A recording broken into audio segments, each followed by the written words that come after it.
Hello students,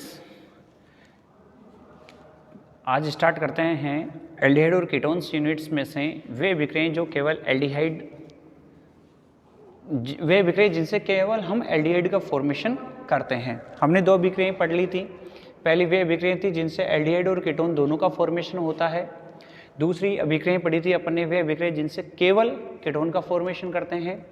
और आज हम डिस्कस करने वाले हैं कि वे अभिक्रियाएं जिनसे केवल कीटोन का फॉर्मेशन होता है। ओके, तो आज का जो टॉपिक है स्टार्ट करते हैं। वे अभिक्रियाएं जिनसे केवल कीटोन्स बनते हैं, कीटोन बनते हैं। ओके, एल्डिहाइड का फॉर्मेशन अपन ने कर लिया था, आज हम केवल कीटोन का फॉर्मेशन करेंगे।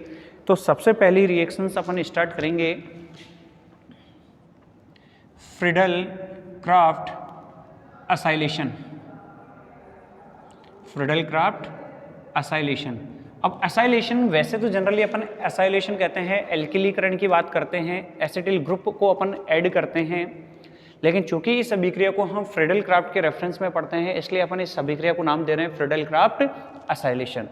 एक्चुअल में जो रिएक्शन होती है वो बेंजीन पर किसी एसिटिल क्लोराइड की अभिक्रिया करवाई जाती है किसी लुईस अम्ल की प्रेजेंस में, तो उत्पाद बनता है असम्मित कीटोन। चेक कर लेते हैं।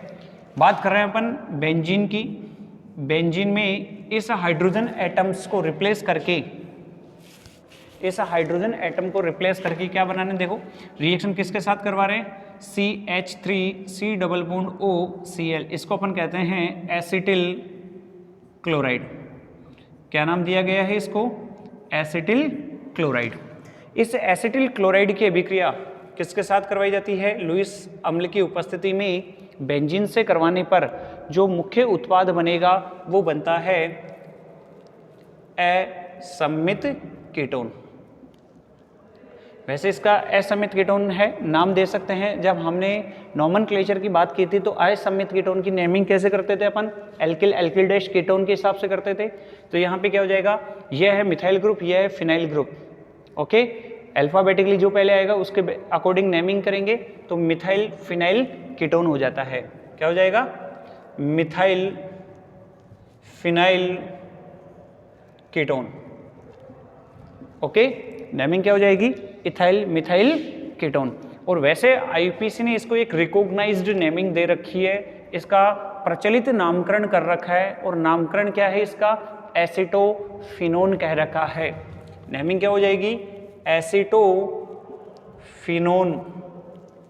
इस तरह से हम पहली अभिक्रिया है फ्रीडल-क्राफ्ट एसाइलेशन, जिसके द्वारा हम किसका निर्माण कर रहे हैं, कीटोन्स का फॉर्मेशन करते हैं। सेकंड रिएक्शंस की बात करते हैं तो सेकंड रिएक्शन है एसिटो एस्टिक एस्टर के कीटोनिक जल अपघटन द्वारा। क्या लिखेंगे, एसिटो एसिटिक एस्टर के एसिटो एसिटिक एस्टर AAE कह सकते हैं, एसिटो एस्टिक एस्टर के कीटोनिक जल अपघटन द्वारा, कीटोनिक जल अपघटन द्वारा। अब देखो यहाँ पे जल अपघटन करवाना है, लेकिन कीटोनिक जल अपघटन से तात्पर्य यहाँ पे यह है कि यहाँ पे जो मुख्य उत्पाद बनेंगे वो कीटोन्स बनते हैं। अब एसिटो एस्टिक एस्टर क्या होता है, CH3C double bond O CH2C double bond O C2H5। इस स्पीसीज को कहा जाता है एसिटो एसिटिक एस्टर। रिपीट कर रहे हैं structure, CH3C double bond O CH2C double bond O C2H5। इसका दूसरा नाम भी अपन दे सकते हैं इथाइल एसिटो एसिटेट भी अपन कह सकते हैं इसको, एथिल एसिटो एसिटेट, EAA कहा जा सकता है। अब इसका क्या करवाना अपन को, जल अपघटन करवाना है। जल अपघटन कौन सा है, कीटोनिक जल अपघटन है। तो कीटोन का फॉर्मेशन करना है अपन को, तो यहां से हम इसका जल अपघटन करवा रहे हैं। देखिए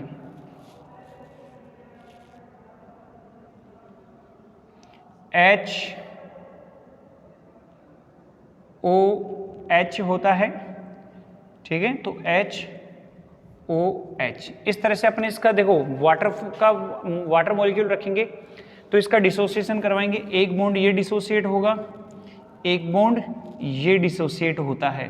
तो यहाँ से देखो मॉलिक्यूल्स क्या क्या बनेंगे, एक तो बनेगा CH3 double bond O CH2H, क्या बन रहा है CH3 double bond O CH2 के साथ कौन अटैच हो रहा है, हाइड्रोजन। तो पहला प्रोडक्ट तो क्या बन जाएगा CH3 double bond O CH3 का फॉर्मेशन कर रहे हैं। दूसरा जो उत्पाद बनेगा इसका देखो C2H5OH के साथ जा रहा है, तो ये C2H5OH, और जो इसका तीसरा उत्पाद बनेगा वो देखो CO2 मॉलिक्यूल का रिमूवल हो रहा है क्या, तो यहाँ से तीसरा मॉलिक्यूल क्या बनेगा CO2। तो अपना जो मुख्य उत्पाद है वो क्या है, कीटोन्स बनते हैं। तो यहाँ से अपन कह सकते हैं एसिटो एसिटिक एस्टर के द्वारा हम एसिटो एसिटिक एस्टर के जल अपघटन द्वारा हम क्या बना सकते हैं, कीटोन का फॉर्मेशन कर सकते हैं, ये ध्यान रखना है। ओके, इसके बाद हम थर्ड रिएक्शन को डिस्कस करते हैं, और जो थर्ड रिएक्शन है वो है कैडमियम क्लोराइड के साथ या कैडमियम क्लोराइड की ग्रिनियर अभिक्रमक के साथ अभिक्रिया से। इस अभिक्रिया द्वारा भी हम कीटोन का फॉर्मेशन आसानी से कर सकते हैं। 2 स्टेप मैकेनिज्म होती है, किस तरह से रिएक्शन प्रोसीड है चेक करेंगे। तो रिएक्शंस का नाम क्या है, कैडमियम क्लोराइड CdCl2 की RMgX के साथ अभिक्रिया। तो रिएक्शन नंबर 3 है CdCl2 व RMgX से। अब इस अभिक्रिया में आप चेक करोगे कि कैसे अपन यौगिक का निर्माण करते हैं, कीटोन का फॉर्मेशन करेंगे। तो इसके लिए हम कोई स्पीसीज ले रहे हैं, जैसे सपोज करो CH3MgCl, Maithil magnesium chloride RMgX से है, R की जगह हमने CH3 रख लिया है, Mg और X की जगह हमने Cl मेंशन किया है। इसकी अभिक्रिया किसके साथ करवाई जाएगी, CdCl2 के साथ करवाई जाएगी, कैडमियम क्लोराइड के साथ। तो एक मोल ले लिया, देखो CH3MgCl प्लस CdCl2 आ रहा है यहाँ पे। इसकी अभिक्रिया वापस किसके साथ करवाई जाएगी, एक मोल और अपन क्या ले सकते हैं, क्या लेंगे, ग्रिनियर अभिक्रमक। ओके, तो इस अभिक्रिया में ये स्पीसीज बाहर निकलती, एक ये निकल रही है MgCl2 और एक स्पीसीज ये बाहर निकलती है। ओके, तो यहाँ से 2 मोल निकलेंगे, -2 मोल MgCl2 के बाहर निकलेंगे। तो प्रोडक्ट क्या बनेगा, यहाँ से एक इंटरमीडिएट बनेगा CH3CdCH3, जिसको अपन कहेंगे डाइमिथाइल कैडमियम। क्या कहेंगे, डाइमिथाइल कैडमियम। तो इंटरमीडिएट स्पीसीज यहाँ पे कौन सी बन रही है, dimethyl cadmium, dimethyl cadmium,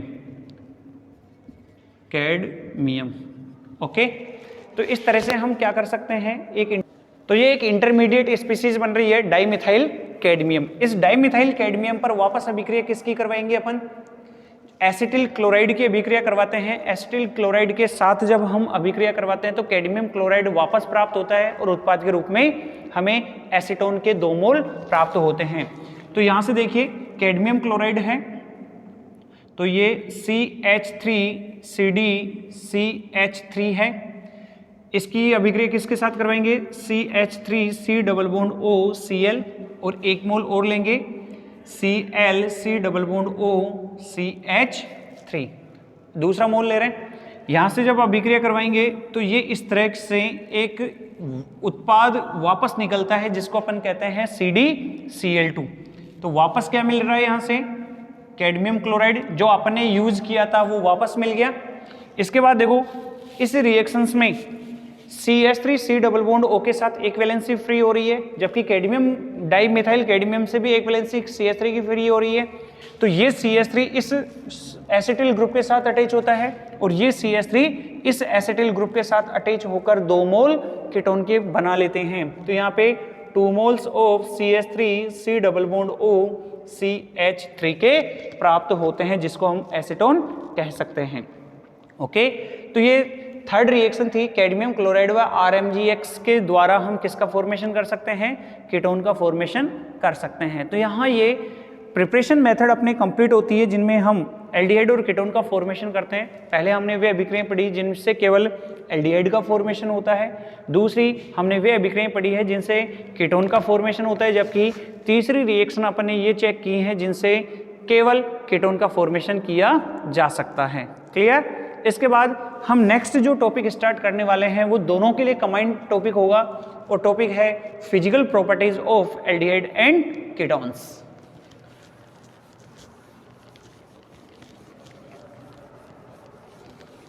physical properties of aldehyde and ketones. हम इसकी नेचर की बात कर चुके थे। कार्बोनाइल ग्रुप होता है वो पोलर नेचर का होता है, तो एक सिंपल सा कंसेप्ट समझ में आता है, लाइक डिसॉल्व लाइक वाला, कुछ उस तरह की जो प्रॉपर्टीज हैं वो ये शो कर सकते हैं। और तो फिजिकल प्रॉपर्टीज को हम स्टार्ट करते हैं कैसे, देखो टॉपिक राइट करोगे फिजिकल प्रॉपर्टीज। तो सबसे पहले अगर अपन बात करते हैं एल्डिहाइड्स के लिए, तो एल्डिहाइड्स के लिए फिजिकल प्रॉपर्टीज को कैसे मेंशन करोगे कि इसमें जो पहला एक कार्बन का यौगिक होता है, दैट मीन्स पहली है मेथेनॉल, मतलब एक कार्बन का जो एल्डिहाइड है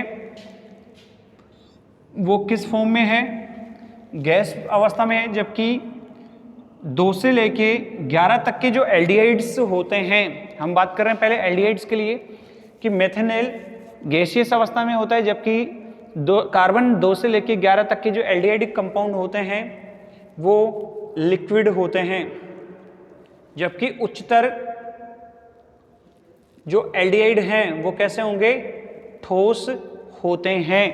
पहला पॉइंट है कि जो एक कार्बन का एल्डिहाइड है वो गैसियस फॉर्म में है, 2 से लेके 11 तक के जो स्पीसीज हैं वो लिक्विड फॉर्म में होते हैं, जबकि इससे उच्चतर जो एल्डिहाइडिक सदस्य होते हैं वो ठोस अवस्था में पाए जाते हैं। दूसरे अगर पॉइंट को मेंशन करते हैं तो दूसरा पॉइंट है कि जो निम्नतर एल्डिहाइड होते हैं, निम्नतर एल्डिहाइड वो अरुचिकर गंध प्रदर्शित करते हैं, या अपन कह सकते हैं कि एक विशिष्ट प्रकार की गंध का प्रदर्शन ये करते हैं। तो सेकंड पॉइंट क्या लिखेंगे कि जो निम्नतर जो एल्डिहाइड कंपोनेंट होते हैं वो अरुचिकर गंध देते हैं, जबकि जो उच्चतर सदस्य होते हैं वो सुगंधित या मधुर फलों जैसी गंध देते हैं। निम्नतर एल्डिहाइड अरुचिकर गंध देते हैं, जबकि उच्चतर सदस्य मधुर फलों जैसी गंध देते हैं, मधुर फलों जैसी गंध। निम्नतर एल्डिहाइड अरुचिकर गंध प्रदर्शित करते हैं, जबकि उच्चतर सदस्य क्या करते हैं, मधुर फलों जैसी गंध प्रदर्शित करते हैं। अगर बात करते हैं एल्केनेल और एल्केनोल्स, मतलब एल्डिहाइड और कीटोनिक सदस्यों की बात करते हैं, तो जो निम्नतर सदस्य होते हैं इसके, नंबर 3 निम्नतर एल्डिहाइड व कीटोन, एल्डिहाइड एवं कीटोन जल में विलयशील होते हैं, जल में विलयशील होते हैं। मतलब देखो अपन ने ये बात कही है, जो थोड़ी देर पहले मैं एक कंसेप्ट की बात कर रहा था कि समान समान को घोलता है, लाइक डिसॉल्व लाइक, वही कंसेप्ट यहाँ पे यूज होता है। निम्नतर एल्डिहाइड या कीटोन्स की बात करते हैं, या हायरार्की भी अगर अपन बात करते हैं जनरली, तो कार्बोनिल समूह कैसा होता है, ध्रुवीय प्रकृति का होता है। जल भी कैसा होता है, ध्रुवीय प्रकृति का होता है। दैट मीन्स ध्रुवीय विलायक कीटोन, एल्डिहाइड या कीटोन ध्रुवीय विलायकों में विलयशील होते हैं, जबकि अध्रुवीय विलायकों में अविलयशील होते हैं। दैट मीन्स जल यहाँ पे एक ध्रुवीय विलायक होता है, तो कह सकते हैं कि जो निम्नतर एल्डिहाइड व कीटोन है वो जल में विलयशील होते हैं, जबकि उच्चतर सदस्य जैसे जैसे बढ़ते जाते हैं उनकी विलयशीलता कम होती जाती है। कारण उसका होता है कि एल्डिहाइड या कीटोन पर जो जल प्रतिकृषि समूह होता है, एल्किल समूह, उसमें वृद्धि होने लगती है, और वृद्धि होने के कारण उनकी विलयशीलता क्या होने लगती है, कम होने लगती है। ओके, तो इस तरह से हम बात करते हैं, कुछ स्पेसिफिक फैक्ट्स थे 3 अपने, जिनके द्वारा हम इनके फिजिकल प्रॉपर्टीज को मेंशन करते हैं। इसके बाद अगर अपन बात करते हैं एक केमिकल रिएक्शन से पहले एक स्पेशल पॉइंट्स अपन यहाँ पे मेंशन करेंगे कि जो कार्बोनिल यौगिक होते हैं उनकी क्रियाशीलता का क्रम क्या होना चाहिए। ओके, तो टॉपिक यहाँ से नेक्स्ट टॉपिक राइट करेंगे अपन, कार्बोनिल यौगिकों की क्रियाशीलता। कार्बोनिल यौगिकों की क्रियाशीलता, तो reactivity of carbonyl compound, reactivity of carbonyl compound, carbonyl यौगिकों की क्रियाशीलता का क्रम। अब यहाँ पे हम 3 यौगिकों की बात करेंगे, क्योंकि हमारे पास कार्बोनिल यौगिक 3 होंगे। कौन कौन से चेक कर लेते हैं। सबसे पहले अगर अपन बात करते हैं HC≡OH, दूसरा है CH3C≡OH, और तीसरा होता है CH3C≡OCH3। मतलब यहाँ पे हम फॉर्मेल्डिहाइड, एसिटल्डिहाइड और एसीटोन की बात कर रहे हैं। इन तीनों ही यौगिकों के लिए जो क्रियाशीलता का क्रम होता है वो किस प्रकार हम निर्धारित करते हैं, तो इसके लिए हमारे पास 2 फैक्टर होते हैं जिनके द्वारा हम इनकी क्रियाशीलता का निर्धारण कर सकते हैं। और ध्यान रखना, क्रियाशीलता का मतलब यहाँ पे यह है कि कौन सा यौगिक पहले अभिक्रिया प्रदर्शित करेगा। जैसे मान लो कोई इलेक्ट्रोफाइल न्यूक्लियोफाइल पेयर है और तीनों ही यौगिक उपस्थित हैं, तो इन तीनों में से सबसे पहले इलेक्ट्रोफाइल न्यूक्लियोफाइल जो पेयर है वो कहाँ अटैक करता है, कौन से यौगिक में अटैक करता है, ये उसकी क्रियाशीलता के आधार पर हम निर्धारित करते हैं। तो ध्यान रखना, इनकी क्रियाशीलता को समझने के लिए हम 2 फैक्टरों को यूज करते हैं। पहला जो फैक्टर होता है वो होता है जो प्रेरणिक प्रभाव है। कौन सा है? प्रेरणिक प्रभाव। अब प्रेरणिक प्रभाव का मतलब होता है आई इफेक्ट, जिसको हम कहेंगे plus I effect, inductive effect कहते हैं। चूंकि हम पहले वाली क्लासेस में ये मेंशन कर चुके थे कि जो कार्बोनाइल समूह होता है वो पोलर नेचर शो करता है और oxygen partially negative charge contain करता है, जबकि carbon partially positive charge contain करेगा। ऑक्सीजन पार्शियली नेगेटिव और कार्बन पार्शियली पॉजिटिव। कारण उसका है कि जो मोर इलेक्ट्रॉन नेगेटिव एटम है वो उसकी तरफ इलेक्ट्रॉन विड्रॉल करते हैं। ये इस तरह से इलेक्ट्रॉन किसकी तरफ शिफ्ट होते हैं? ऑक्सीजन की तरफ शिफ्ट होते हैं। अब यहाँ पे अगर आप चेक करोगे तो कार्बन पे कौन सा चार्ज आ रहा है? धनायन आ रहा है, पॉजिटिव चार्ज आता है। इस पॉजिटिव चार्ज को अगर किसी स्पीसीज में, किसी मॉलिक्यूल में स्टेबलाइजेशन मिल जाता है, स्थायीकरण मिल जाता है, तो उसकी क्रियाशीलता क्या हो जाती है? कम हो जाती है। ध्यान रखना है। अब यहाँ पे प्रेरणिक प्रभाव यही है कि अगर कार्बोनिल समूह पर कोई ऐसे ग्रुप लगे हुए हों जो इसकी रिएक्टिविटी को क्या कर देते हैं, ये इसकी स्टेबलाइजेशन को, इसकी स्टेबिलिटी को बढ़ा देते हैं, तो उसके लिए रिएक्टिविटी क्या हो जाएगी? कम हो जाएगी। दैट मीन्स अपन को ये पता है कि रिएक्टिविटी और स्टेबिलिटी में इन्वर्सली प्रोपोर्शनल का रिलेशन होता है। मतलब रिएक्टिविटी प्रोपोर्शनल टू 1/स्टेबिलिटी। मतलब कोई भी मॉलिक्यूल इन तीनों में से जो सबसे ज्यादा स्टेबल होगा उसकी रिएक्टिविटी क्या हो जाएगी? सबसे कम हो जाएगी। ओके, तो चेक करते हैं कि यहाँ पे इसको प्रेरणिक प्रभाव वाले एक भी ग्रुप नहीं है। यहाँ पे ये एक ग्रुप है जिसके द्वारा इस पॉजिटिव चार्ज में क्या हो रही है?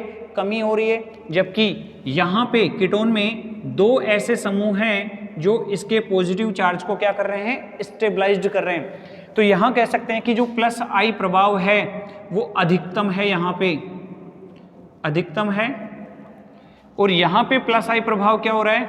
न्यूनतम है, न्यूनतम है। जबकि यहाँ पे तो क्या है ना, इस न्यूनतम से थोड़ा ज्यादा होगा लेकिन अधिकतम से थोड़ा कम होगा। तो इसके हिसाब से अगर अपन बात करते हैं, प्रेरणिक प्रभाव के हिसाब से बात करते हैं, तो जो इनकी रिएक्टिविटी का ऑर्डर होता है, देखो स्टेबलाइज्ड ये है सबसे ज्यादा, स्थायी ये हो रहा है। अगर ये स्थायी होगा तो रिएक्टिविटी क्या हो जाएगी? इसकी सबसे कम हो जाती है। तो अपन क्या कहेंगे कि जो एसीटोन है, कीटोन होते हैं, वो सबसे कम क्रियाशील होते हैं। फिर एसिटल्डिहाइड की बात करते हैं, सबसे ज्यादा कौन होते हैं क्रियाशील? फॉर्मेल्डिहाइड होता है। मतलब फॉर्मेल्डिहाइड सबसे पहले अभिक्रिया प्रदर्शित करेगा। तो जो पहला ऑर्डर है इसको नंबर 1 कह दें मॉलिक्यूल, इसको नंबर 2 कह दें और इसको नंबर 3 कह दें। ओके, 1, 2, 3 के थ्रू अपन इसको मेंशन कर रहे हैं। तो प्रेरणिक प्रभाव के आधार पर 1, 2 और 3 मॉलिक्यूल्स में ऑर्डर क्या होगा रिएक्टिविटी का, क्रियाशीलता का? पहला मॉलिक्यूल सबसे ज्यादा क्रियाशील है, दूसरा मॉलिक्यूल उससे कम क्रियाशील है और तीसरा सबसे कम क्रियाशील हो जाता है। कारण बताया अपन ने कि यहाँ पे जो प्लस इफेक्ट है वो सबसे ज्यादा है, तो सबसे ज्यादा स्थायी हो रहा है मॉलिक्यूल। स्थायी होने की वजह से इसकी जो रिएक्टिविटी है वो क्या हो जाती है, कम हो जाती है। दूसरा जो फैक्टर है वो होता है steric effect. Steric effect, steric effect क्या होता है? इसको अपन बोलते हैं त्रिविम प्रभाव। त्रिविम प्रभाव, त्रिविम प्रभाव का मतलब यहाँ पे एक सिंपल सा कंसेप्ट है, उसके हिसाब से अपन समझ सकते हैं। जैसे कि हम जानते हैं कि अगर किसी रोड पे ट्रैफिक ज़्यादा होता है तो हमेशा स्पीड क्या हो जाती है व्हीकल्स की, स्लो होती है। मीन्स यहाँ पे हम इस त्रिविम प्रभाव को एक तरह से ट्रैफिक इफेक्ट की तरह हम इसको समझ सकते हैं कि जहाँ ट्रैफिक ज़्यादा है, जहाँ पे भीड़ भाड़ ज़्यादा होगी, वहाँ पे हमारी जो गति है वो क्या हो जाती है, कम हो जाती है। तो देखो न्यूक्लियोफाइल हमेशा कार्बन पर अटैक करेगा, लेकिन यहाँ पे कार्बन को कवर करने वाले कोई भी स्पीसीज नहीं है, जबकि यहाँ पे एक प्रभाव, एक ग्रुप ऐसा है जो इसको कवर करके रख रहा है, जबकि यहाँ पे इसको दो बड़े समूह या दो समूह इसको कवर करके रखते हैं। तो कह सकते हैं एज ए कंपैरिजन कि यहाँ पे प्रभाव ज़्यादा है, त्रिविम बाधा ज़्यादा है। त्रिविम बाधा ज़्यादा होने की वजह से जो न्यूक्लियोफाइल है वो धीरे आता है, परिणाम स्वरूप इसकी जो रिएक्टिविटी है वो क्या हो जाती है, डिक्रीज हो जाती है। तो यहाँ से अगर अपन बात करते हैं त्रिविम प्रभाव की, तो त्रिविम प्रभाव के आधार पर हम इसको कैसे मेंशन कर सकते हैं कि यहाँ त्रिविम बाधा सबसे कम है और यहाँ त्रिविम बाधा सबसे ज्यादा है। तो यहाँ पे लिखेंगे बाधा, त्रिविम बाधा लिख सकते हैं, त्रिविम बाधा अधिकतम है, ओके, और यहाँ त्रिविम बाधा क्या है, न्यूनतम है। त्रिविम बाधा न्यूनतम, इसके हिसाब से जो इनका ऑर्डर है 1, 2 और 3, मतलब यहाँ पे त्रिविम बाधा का मतलब क्या कह सकते हैं, एक तरह से ट्रैफिक से समझ सकते हैं कि यहाँ पे ट्रैफिक ज़्यादा है, स्पीड क्या हो जाएगी, कम, और यहाँ ट्रैफिक कम है, ट्रैफिक कम है तो स्पीड क्या हो जाएगी, बढ़ जाएगी। तो जो रिएक्टिविटी ऑर्डर है वो क्या हो जाएगा हमारे पास, फॉर्मेल्डिहाइड सबसे ज़्यादा रिएक्टिव होगा, उसके बाद एसिटल्डिहाइड, और सबसे कम रिएक्टिव कौन होता है, एसीटोन या कीटोन। तो दोनों ही फैक्टर, चाहे प्रेरणिक प्रभाव की बात करें चाहे स्टेरिक इफेक्ट की बात करें, दोनों ही प्रभाव क्या एक्सप्लेन करते हैं कि इनके लिए जो इनकी क्रियाशीलता है फॉर्मेल्डिहाइड, एसिटल्डिहाइड और कीटोन में सबसे ज़्यादा किसकी होती है, फॉर्मेल्डिहाइड की, फिर एसिटल्डिहाइड की, और सबसे अंत में कीटोन की क्रियाशीलता प्रदर्शित अपन करते हैं। तो इस तरह से हम क्या करेंगे, कार्बोनिल यौगिकों के लिए जो रिएक्टिविटी ऑर्डर है वो डिसाइड करते हैं, जिसमें 2 फैक्टर यूज किए जाते हैं। आज की क्लास में हमने डिस्कस किया है फिजिकल प्रॉपर्टीज और इनकी रिएक्टिविटी ऑर्डर। इसके बाद हम डिस्कस करेंगे हमारी नेक्स्ट क्लास।